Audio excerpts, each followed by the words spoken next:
Jadi ini tepat banget kita bahas tentang kesehatan anak dan edisi spesial Hari Anak Nasional 2025.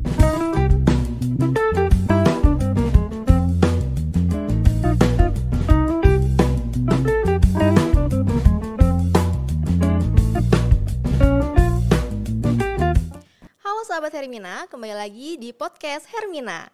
Oke, kali ini kita akan membahas isu penting yang semakin sering terjadi nih sama anak-anak zaman sekarang, yaitu generasi alfa dan resiko obesitas dini. Nah, narasumber kita kali ini, kalau di Rumah Sakit Hermina Samarinda sih udah terkenal banget ya, udah famous banget di kalangan ibu-ibu muda khususnya. Halo sahabat Hermina, perkenalkan saya Dr. Joko, dokter spesialis anak di Rumah Sakit Hermina Samarinda. Oke, dokter, ini kan kita tahu generasi alfa ini kan adalah anak-anak yang lahir atau tumbuh dengan gadget ya dokter ya. Betul dengan sekali. segala makanan yang cepat saji, aktivitas yang menurut saya tuh nggak kayak anak-anak dulu yang banyak bergerak, banyak berjalan. Karena lebih sering aktivitasnya di dalam rumah. Nah, kira-kira pola hidup ini bisa meningkatkan obesitas sejak dini nggak sih dok?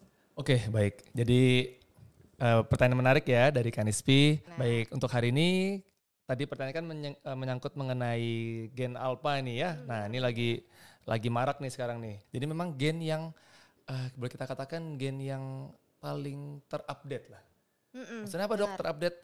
Mereka lahir di zaman-zaman di mana semua serba digital. Benar. Serba praktis ya. Sekarang semua apa-apa mungkin tinggal scroll di gadget, di gawai sudah ketemu nih jawabannya. Tapi di balik kemudahan-kemudahan tadi ternyata ada resiko yang boleh kita katakan yang menghantui di belakang nih jika tidak dikelola dengan baik. Salah jika satunya obesitas tadi betul ya dok sekali ya. Jadi sangat erat hubungannya anak dengan yang lahir di gen alpha ini kita sebut ya, karena dimudahkan oleh gawai digital akhirnya meningkatkan yang kita sebut biasanya sedentary lifestyle. Jadi apa tuh dok? Ya, jadi maksudnya aktivitas yang anak tuh banyak kaum rebahan lah kita bilang. Ya, kayaknya saya tuh dok. Oke, baik. Jadi sedentary lifestyle itu sendiri maksudnya suatu pola hidup di mana lebih banyak rebahan nih. Jadi aktivitas fisiknya sangat kurang. Maksudnya apa dok? Misalnya aktivitas yang dilakukan dengan posisi duduk terus atau seringnya berbaring, yang tadi yang kita sebut kaum rebahan ya. Jadi minim aktivitas fisik atau gerakan fisik yang membutuhkan effort gitu loh. Game gitu ya dok. Kalau anak-anak zaman sekarang tuh kan sering nge-game. Kalau anak zaman dulu kan mainnya di luar ya. Main petak umpet, main kelereng, main gundu. Iya, kalau sekarang tuh kan mainnya apa tuh? Semua di gadget di ya. Gadget iya. Betul. Jadi akhirnya rebahan doang, aktivitas kurang ya dok. Ya. Nah, tadi kan kita udah bahas soal obesitas tuh. Sebenarnya pada anak tuh obesitas tuh apa sih dok? Oke, baik. Jadi sebenarnya untuk obesitas sendiri sebenarnya tidak ada perbedaan khusus yang mendefinisikan ya untuk anak-anak maupun untuk dewasa. Jadi prinsip pertama apa sih dok? Kapan kita katakan ini suatu orang menderita obesitas ya? Jadi obesitas itu sendiri merupakan suatu kondisi medis di mana terjadi penumpukan lemak yang berlebih dalam badan tersebut. Ya otomatis jika penumpukan lemak berlebih ya didapatkan salah satu yang kita gampang ukur yaitu dari berat badan yang melampaui standar. Oke dok, tadi kita udah bahas banyak nih dok. Nah, otomatis kan akan menjadi perhatian orang tua ya dok ya di rumah. Betul. Kira-kira gimana sih dok cara orang tua di rumah bisa mengenali tanda-tanda wah anakku udah mulai mengarah ke obesitas nih? Itu gimana sih dok? Ada nggak ciri-cirinya atau tanda-tandanya gitu dok? Jadi cara sebagai orang tua nih untuk memantau anaknya bagaimana nih? Apakah ada kecenderungan akan menuju ke obesitas atau tidak? Ya otomatis dengan pengukuran. Biasanya kan untuk orang tua yang baru mempunyai buah hati ya kan rutin nih Kanispi untuk vaksin di dokter, di tenaga medis, di puskesmas ataupun di dokter spesialis anak. Otomatis kan pasti akan diukur tuh untuk berat badan, panjang badan ataupun tinggi badan. Setiap bulan biasanya. Untuk 2 tahun pertama agak rutin nih jadwal imunisasinya.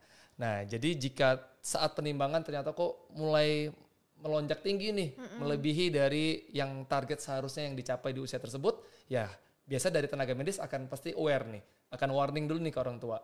Udah mulai nih. Betul. Ada tanda-tandanya nih. Betul, hati-hati. Nah itulah makanya betapa pentingnya untuk, jangan lupa nih untuk anak-anak yang baru lahir, orang tua yang mempunyai buah hati, vaksin jangan lupa, imunisasi. Karena selain memberikan imunisasi, pasti akan dipantau tumbuh kembangnya. Apakah ini sesuai dengan grafik pertumbuhan yang dengan baik atau perkembangan juga otomatis akan dipantau. Intinya rajin melakukan konsultasi. Betul, screening ya. Ya, screening benar.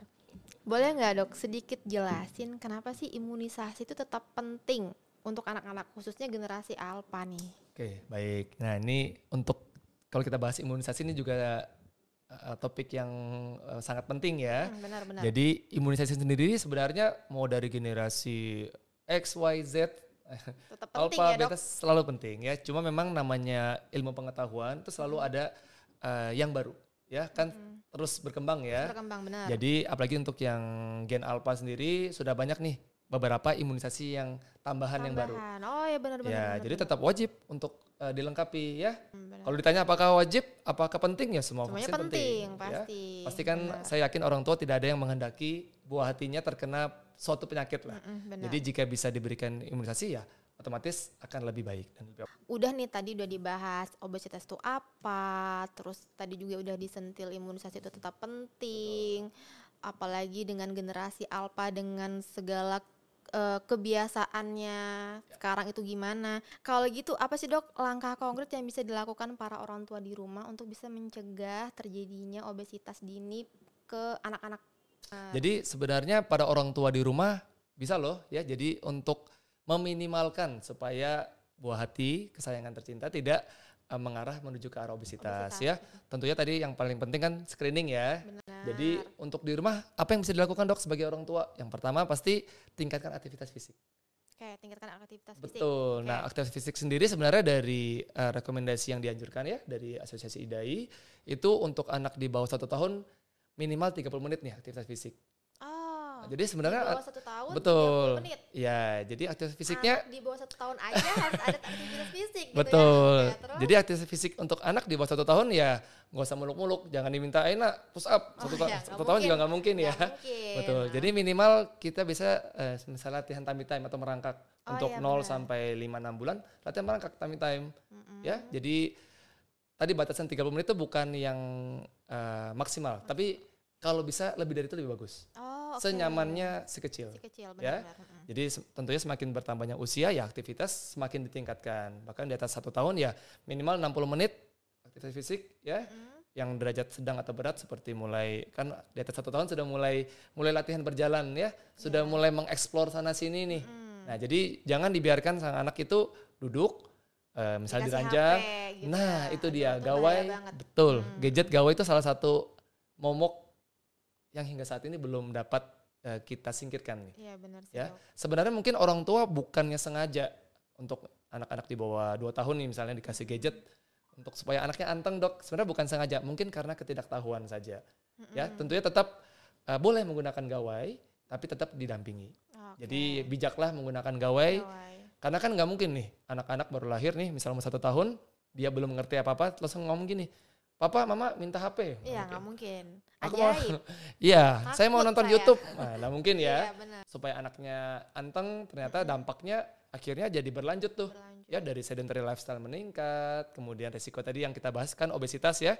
Obesitas juga meningkat dan tentunya obesitas gejalanya atau dampaknya nggak langsung sekarang kan SP. Tapi nanti muncul di beberapa tahun ke depan. Oh. Yang kita sebut bisa penyakit tidak menular. Nah, seperti iya. apa dok? Seperti misalnya tekanan darah tinggi, kolesterol meningkat, resiko-resiko kardiovaskuler, nanti jangka panjang.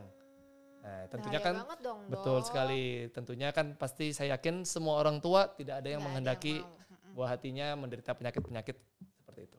Berarti yang paling penting ini aktivitas fisik tadi ya dok. Yes, aktivitas fisik, kemudian batasin screen time, bijaklah menggunakan screen time, ya. Kemudian tetap dipantau terus nih screening untuk tumbuh dan kembangnya. Oke, terima kasih banyak dokter. Benar-benar informasi dan edukasi yang sangat-sangat menarik ya kan. Apalagi untuk saya si calon ibu cie. Wah enggak sih untuk sahabat Hermina di rumah ini sangat-sangat penting ya. Apalagi kan sekarang tuh udah generasi alpha nih memang hidup di era yang canggih. Tadi serba digital semuanya. Jadi memang tetap butuh kita dan untuk pengawasan itu orang tua itu sangat penting. Dan jangan lupa lengkapi imunisasi, awasi tumbuh kembang, dan jadilah role model yang sehat. Akhir kata, selamat Hari Anak Nasional. Sampai jumpa di episode selanjutnya. Dah.